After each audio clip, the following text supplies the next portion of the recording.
there's a battle right now in the Democrat Party for the face of the movement. You got the old guard, Nancy Pelosi, the new upstarts, Alexandria Ocasio-Cortez, and others. In your opinion, who would you view as the face of the party? I would probably choose Cortez. I would say AOC, Alexandria Ocasio-Cortez. I think, unfortunately, Ocasio-Cortez is probably the face of the Democratic Party. A majority of students at Georgetown telling campus reform that political newcomer Alexandria Ocasio-Cortez is the face of the Democratic Party. What's behind this movement toward the freshman congresswoman? CampusReform.org media director Cabot Phillips joins me now with more. Cabot, thank you so much for being here. Brave to go on a college campus and ask these questions. So you asked them who was the leader of the party. What did you find? It was overwhelmingly, they said time after time, Alexandria Ocasio-Cortez. She represents my views. I think a lot of young people feel like they can relate with her. They see her on social media. And on a deeper level, I've been on hundreds of campuses. I've spoken to thousands of young voters with Leadership Institute's campus reform. I've seen this mentality of people wanting to oppose the establishment. After 2016, a lot of them feel like the election was rigged for Hillary Clinton, so they're supporting more fringe candidates. I think there's also social pressure to go along with anything that's as far left as possible. Every day in class, when you're getting these radical ideas, of course, they're going to seem more normal to you. Listen in their own words as they describe other reasons why they support her, and a lot of them are ignoring the policies and just going with her as a person.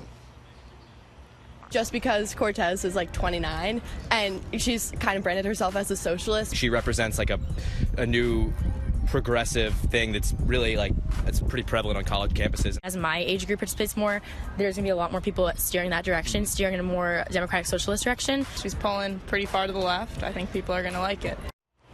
Okay, now I think you're right. I think she's young. She's on these Instagram videos all the time. She's playing up social media. And also, I think the idea of socialism really just is appealing to millennials. None of that surprised me. Now, I have to ask you, though, in New York State, she's doing well on the college campuses. When you look at her approval ratings in New York, 31% favorable, 44% unfavorable. What does that tell you? To me, that speaks in terms of ideas on a college campus, great. Practical application of those ideas, not so great.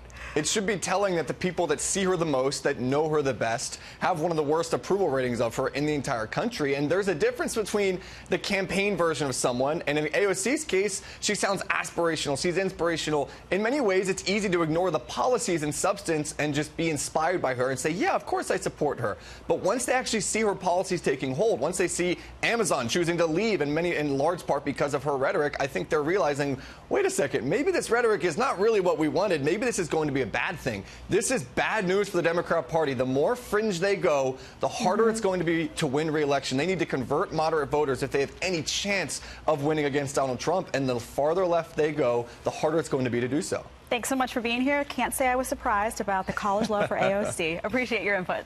Absolutely. Thank you.